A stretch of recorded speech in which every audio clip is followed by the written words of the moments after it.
Hola, bienvenidos a otro video de mi canal. Mi nombre es Rodrigo González, soy profesor de la Universidad Tecnológica Nacional y de la Universidad Nacional de Cuyo. Y en este video voy a hablar de cómo se representan números en una computadora en formato punto fijo. Existen limitaciones cuando uno quiere representar números reales en una computadora. Cuando me refiero a números reales, quiero decir números que pertenecen a la recta de los reales, ¿no? Ustedes saben que esta recta contiene infinitos números y es imposible representar infinitos números en una computadora porque uno necesitaría infinitos bits, infinita memoria, y con la tecnología que tenemos a este momento eso es imposible. Por eso hablamos de una representación finita de números en una computadora en contraste de una representación infinita de números. Entonces lo que uno hace, o el programador hace, cuando elige representar un número en una computadora, es ajustar esta representación al problema que tiene que resolver. Toda representación de números en una computadora, todas, absolutamente todas, tienen ventajas y desventajas, ya sea punto fijo, punto flotante o enteros. Lo que voy a tratar de explicar en este video es las ventajas y desventajas de representar un número en punto fijo. A continuación me gustaría mostrarles dos problemas que se produjeron por representar en forma errónea a un número en una computadora. En el año 2012 apareció esta canción, Gangnam Style, que fue un éxito absoluto en aquel momento, y el video de esta canción empezó a tener una cantidad importante de reproducciones. Superó largamente el promedio de reproducciones que tenía un video musical en aquel momento. Y cuando este video llegó a las 900 millones de reproducciones, bueno, saltó una alarma en YouTube. ¿Por qué? YouTube en aquel momento representaba el contador de reproducciones con un número de 32 bits sin signo, es decir, un número unsigned int, con el cual se puede representar hasta aproximadamente 4.300 millones de reproducciones. Entonces, cuando este video se acercaba a las 1.000 millones de reproducciones, la gente de YouTube rápidamente decidió cambiar la representación del número del contador y pasó 32 bits sin signo a 64 bits sin signo. Con un número de 64 bits sin signo se pueden contar aproximadamente 1.8 por 10 a la 19 reproducciones. Digamos que con este número YouTube se queda tranquilo que por muchos años más va a poder seguir contando las reproducciones de este video y de todos los videos que son parte de la plataforma. El segundo problema que me gustaría mostrarles tuvo consecuencias muchísimo más graves que el problema de YouTube. El sistema antimisiles Patriot es un sistema que trata de derribar un misil con otro misil. Entonces este sistema tiene un radar que va verificando si hay un misil en el horizonte, y si detecta un misil, lo que hace es lo siguiente: una vez que lo detecta, como el sistema conoce la velocidad del misil, es una velocidad bien conocida, midiendo tiempo puede predecir la distancia que va a viajar este misil. Entonces, cuando hace una primera detección, luego predice dónde va a estar el misil y enfoca el radar nuevamente ahí. Si lo ve al misil, esto quiere decir que efectivamente ha detectado el misil que está buscando detectar, y acto seguido dispara un misil Patriot para derribar al misil que viene en viaje en aire. La base de tiempo de este sistema debería ser muy precisa, ya que es la que se utiliza para calcular o predecir la distancia en la que va a estar el misil enemigo. Para este sistema se eligió representar el tiempo con un contador que incrementaba el tiempo cada décima de segundo, 1 sobre 10 segundos en un registro de 24 bits. Representar una décima de segundo en base 2 tiene una representación inexacta. Entonces, cuando uno representa una décima de segundo en 24 bits, está cometiendo un error de más o menos 95 nanosegundos. Si el sistema está 100 horas en operación, este error se transforma en un error acumulativo que se va a transformar en 0.34 segundos de error. Como un misil Scud, que eran los misiles que se trataban de derribar en la guerra del Golfo, como este misil viaja a 1676 metros por segundo, este tiempo, 0.64 segundos, equivale a 600 metros, a un error de 600 metros. ¿Qué pasó? El 25 de febrero de 1991, en la ciudad de Dhahran, en Arabia Saudita, el sistema Patriot detectó con su radar, en una primera detección, que un misil Scud había sido disparado. Cuando predijo la distancia a la cual tenía que volver a ver en una segunda detección al misil, erró por 600 metros. ¿Por qué? Porque venía con un error acumulado, bien, por el tiempo de operación en el que había estado funcionando el sistema. Entonces, en esta segunda detección no vio al misil Scud, supuso que era la primera había sido una falsa detección y el misil Scud cayó, matando a 28 soldados estadounidenses. Este es un ejemplo lamentable de las consecuencias que puede traer representar o tratar de representar un número en forma inexacta en una computadora, en un sistema de base 2. En lugar de elegir un quantum de tiempo de una décima de segundo, ¿cuál hubiera sido un mejor enfoque, una mejor decisión para contar tiempo en este sistema o en cualquier sistema en una computadora? Como ustedes saben, es un sistema que trabaja en base 2. Repasemos a continuación cómo se representan los números enteros en una computadora. Una palabra de n bits binaria puede representar un total de 2 a la n valores diferentes. Los enteros sin signo representarán entonces un rango de números que irá del 0 hasta el 2 a la n-1. Este menos 1 que está acá aparece porque justamente hay que dedicarle un valor para representar al 0. A continuación vemos cuál es la fórmula para pasar un número que está en base 2 a un número que está en base 10. Lo que hay que hacer es tomar las potencias de 2 a la n-1 hasta 2 a la 0 y multiplicarlas por el bit que corresponde a cada posición.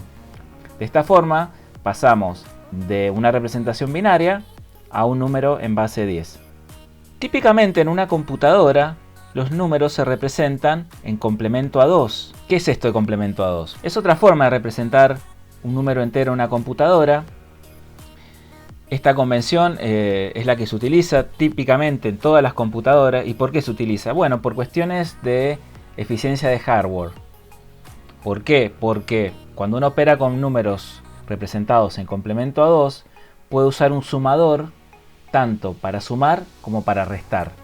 El rango de estos números abarca números tanto positivos como negativos. Vamos a ver que va de menos 2 a la n-1 a 2 a la n-1 menos 1 de nuevo. ¿Por qué? Porque tenemos que dejarle un lugar o dedicarle una palabra para representar al 0.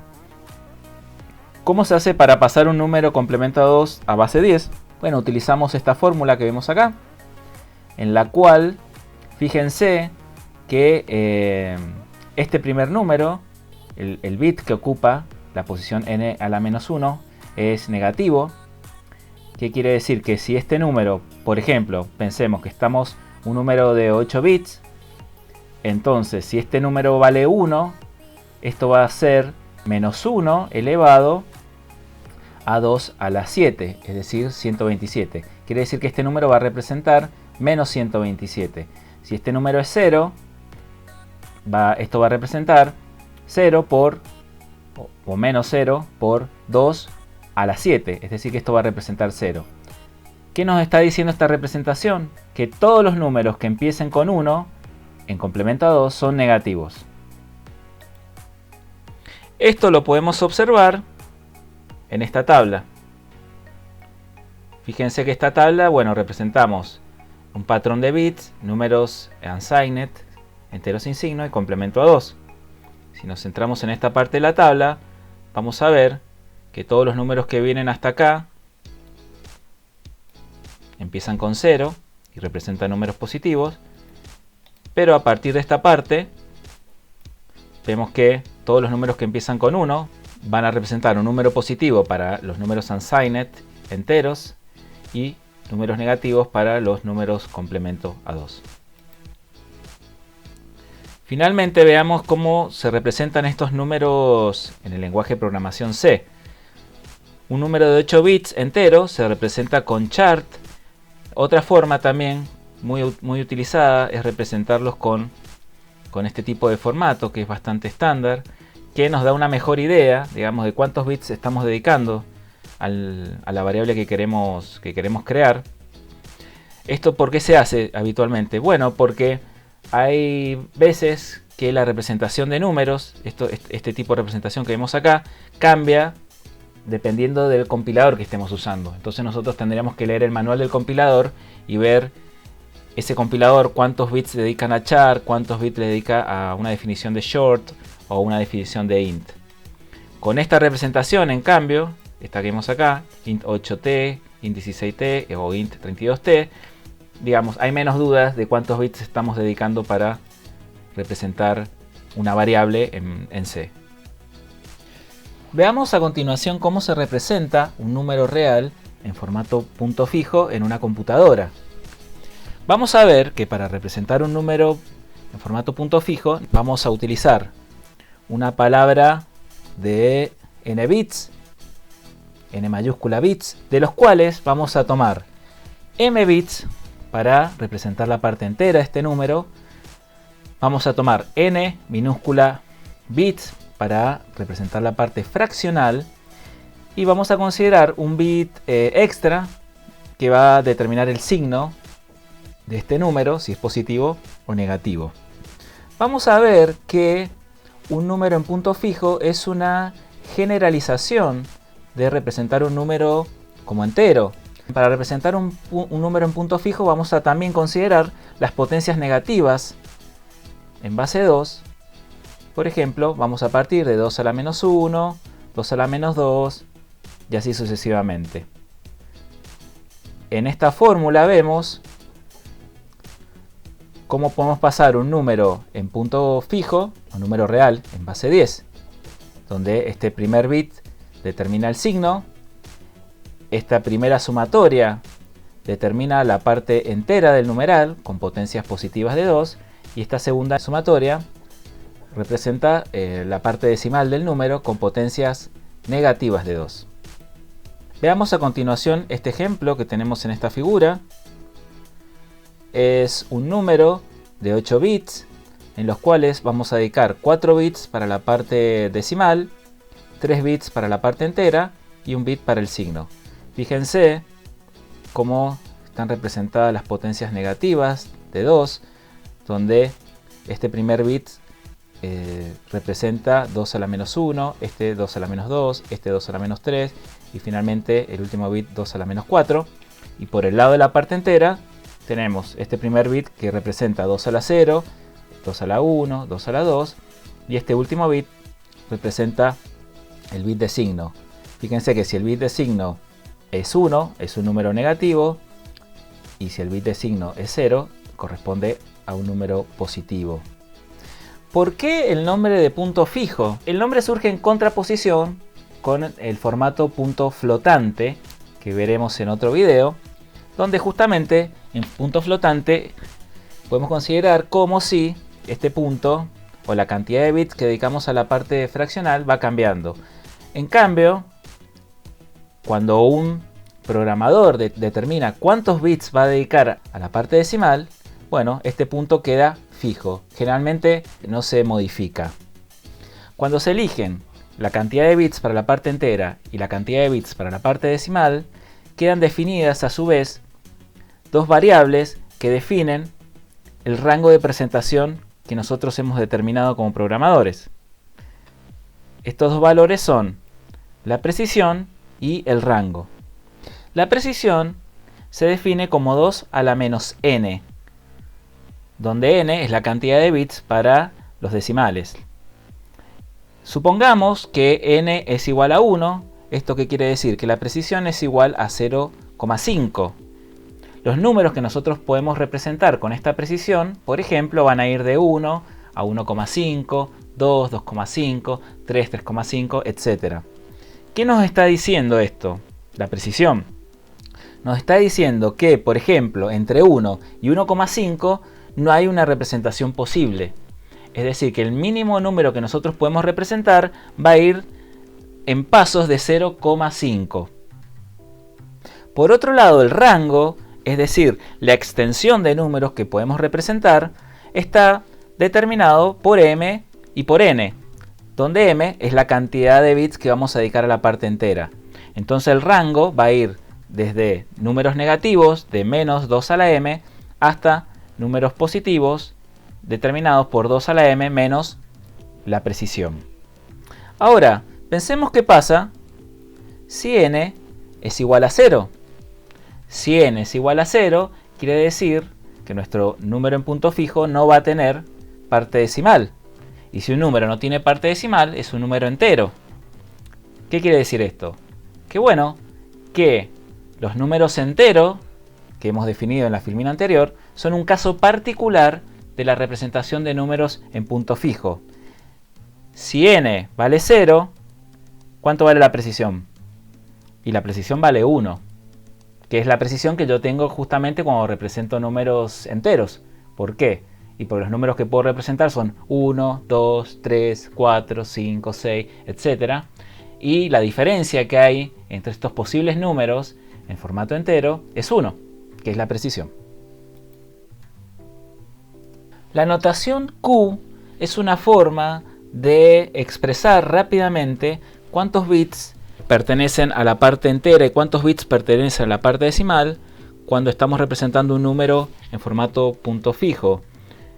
Este tipo de notación es una convención que existe en la literatura, que uno va a encontrar tanto en libros como en manuales de microprocesadores DSP, por ejemplo, pero no es un estándar de la IEEE, eso hay que tenerlo presente.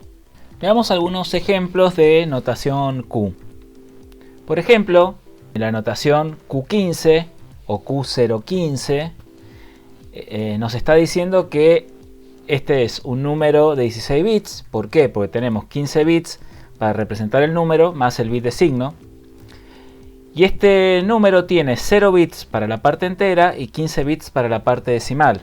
Por tanto, el rango va a ir de menos 1 a 1 menos la precisión, donde la precisión está dada por 2 a la menos 15. ¿Qué quiere decir? Que n, la precisión, en este caso es igual a 15. Veamos ahora el ejemplo Q312. De nuevo, este es un número de 16 bits, cuyo rango ahora va a ir de menos 2 a la 3, porque son la cantidad de bits que hemos destinado a la parte entera, es decir, desde menos 8 a 8 menos la precisión. En este caso la precisión está dada por 2 a la menos 12. Por último, veamos un número que está representado en Q31. Este número es un número de 32 bits, cuyo rango va de menos 1 a 1 menos la precisión, nuevamente, y la precisión está dada por 2 a la menos 31, que es más o menos 4.65 por 10 a la menos 10.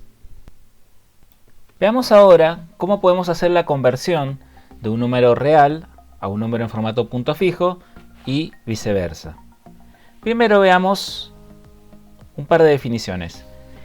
¿Cómo se define un 1 cuando yo quiero pasarlo a representación en punto fijo? Lo que tengo que hacer es tomar al número 1 y agregarle tantos bits a su derecha como bits tenga la parte decimal. Esta operación que tengo acá, en lenguaje C, es un desplazamiento hacia la izquierda. Entonces estoy tomando un 1 y lo estoy desplazando n bits hacia la izquierda. Desplazar un número n bits hacia la izquierda es lo mismo que multiplicarlo por 2 a la n. Veamos un ejemplo, como el que tenemos acá. Si n es igual a 4, quiere decir que el 1, en esta representación particular de punto fijo, va a ser 1.0000 en base 2, lo cual tiene sentido. Veamos ahora qué pasa si yo quiero representar un medio o 0,5. Lo que tengo que hacer es tomar un 1 y ahora desplazarlo n-1. Bien, que es lo mismo que multiplicar por 2 a la n-1. De nuevo, si n es igual a 4, entonces tengo que hacer un desplazamiento hacia la izquierda de 3 lugares, de n-1.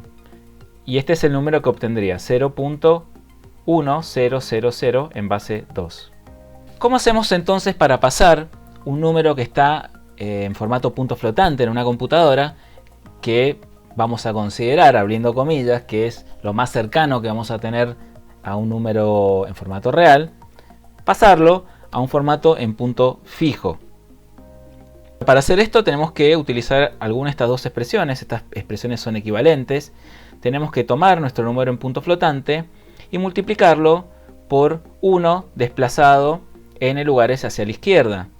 Recién dijimos que este número es el 1, es la unidad representado en el formato punto fijo al cual queremos llevar el número en punto flotante. A este resultado le vamos a indicar al compilador que lo tiene que transformar en un entero. Esto que está acá en rojo se denomina hacer un casting en programación en C, o dicho en criollo, hacer un casteo. ¿Y qué quiere decir? Que al resultado de una operación hay que forzarlo, en este caso a un entero, y guardarlo en X mayúscula. La operación que está abajo es exactamente la misma, porque recuerden que multiplicar por 1 desplazado n lugares hacia la izquierda es lo mismo que multiplicar por 2 a la n. ¿Cómo hacemos la operación inversa? De pasar de un número en punto fijo a un número en punto flotante. Bueno, la operación es similar. Concentrémonos en estas dos expresiones. Tenemos que tomar nuestro número x, que es un número que está en punto fijo, que para la computadora representa en realidad un patrón de bits, y lo tenemos que dividir por 1 desplazado en el lugares hacia la izquierda, que es lo mismo que multiplicar por 2 a la menos n. Al resultado de esta operación la tenemos que castear a float, que es un número punto flotante de 32 bits, en este ejemplo en particular, y lo vamos a guardar en X minúscula. Veamos a continuación dos ejemplos. En nuestro primer ejemplo queremos transformar el número punto flotante 13.4 al formato punto fijo Q43. Para ello tenemos que implementar esta función que está acá. Vamos a tomar el número 13.4, lo vamos a multiplicar por 2 a la 3, y al resultado de esto le vamos a aplicar la función round. Lo que hace round es acercar el resultado al entero más cercano. El resultado de esta operación nos da 107, cuya representación en base binaria es este patrón de bit que vemos aquí. Nuestro segundo ejemplo es tomar el número 0.052246 y transformarlo a la base 4.11 en punto fijo. Para hacer esto aplicamos esta operación que tenemos acá, donde tomamos el número y en este caso lo multiplicamos por 2 a la n, es decir, por 2 a la 11, y el resultado de esto lo acercamos a su entero más cercano, que es 107.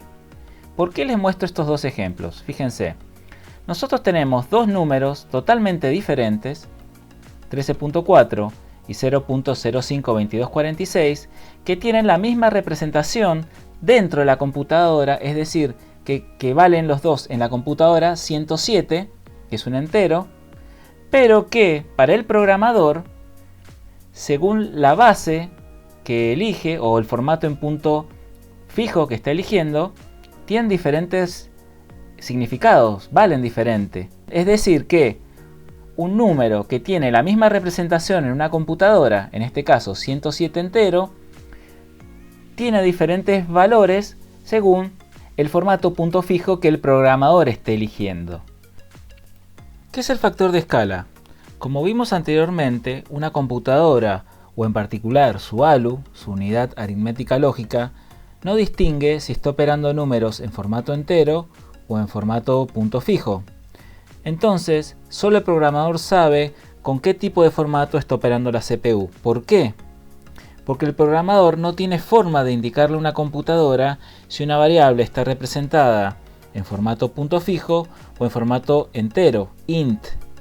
No existe un registro en la CPU para tal fin. En realidad, ambas variables, entero y punto fijo, se definen como un entero, como un int, cuando el programador escribe código.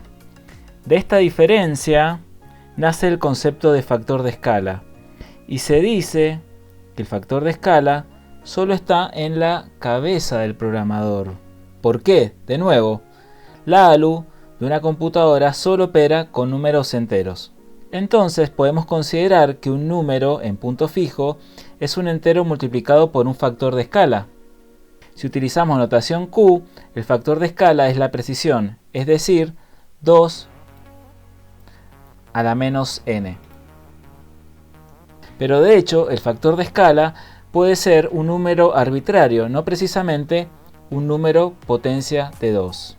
En este ejemplo, se quieren usar números de 16 bits para representar un rango de números que va de menos 5 a 5. Podemos suponer que los 16 bits son la salida de un conversor analógico digital, cuya entrada es una señal analógica que varía de menos 5 a 5 voltios. Y a su vez queremos mostrar los valores de tensión digitalizados en un display. Para realizar esta transformación, veremos que es conveniente hacerla en 3 pasos. En un primer paso, vamos a tomar los números enteros, que van de menos 32.768 a 32.767, ya que son números de 16 bits con signo. Acto seguido, segundo paso, a este rango de números lo vamos a multiplicar por 2 a la menos 15. Esto nos va a dar un nuevo rango que va a ir de menos 1 a casi 1. A este nuevo rango ahora lo vamos a multiplicar por 5, lo cual nos va a dar finalmente el rango de números que estamos buscando, un rango que vaya de menos 5 a casi 5. Hay que tener en claro que el factor de escala y la precisión en realidad son las mismas. Para este ejemplo valen 5 por 2 a la menos 15. Entonces ahora sí vamos a poder mostrar en un display directamente los valores de tensión que estamos muestreando con nuestro conversor analógico digital. Por último, veamos el concepto de rango dinámico. El rango dinámico se define como el 20 logaritmos base 10 del mayor número que puedo representar dividido el menor número que puedo representar con n bits. Este es un número que está en dB. Quiere decir que el rango dinámico nos da una idea de cuántos números podemos representar con una cantidad definida de bits. Si operamos para n bits, vamos a llegar a esta expresión donde el rango dinámico es aproximadamente 6 por 0,2 por n a la menos 1. Este valor nos va a ser útil cuando queramos comparar los rangos dinámicos de un número representado en punto fijo con el rango dinámico de un número representado en punto flotante. En la siguiente tabla podemos ver valores de precisión y rango dinámico para diferentes formatos en punto fijo. En la primera fila, por ejemplo, vemos el formato 0.15, en el cual tenemos 0 bits para la parte entera y 15 para la parte decimal. Con este formato podemos representar números que van de 0,99 y tanto hasta menos 1. Su precisión es de 2 a la menos 15 y su rango dinámico es de 90.30 dB aproximadamente. Algo que se destaca en esta tabla es que todos los rangos dinámicos son iguales para los diferentes formatos en punto fijo. Esto es así porque todos estos formatos usan 16 bits y el rango dinámico, el valor del rango dinámico se define por la cantidad de bits. Hasta acá la primera parte de números en punto fijo. Espero que les haya gustado y los espero en el siguiente video. Hasta luego.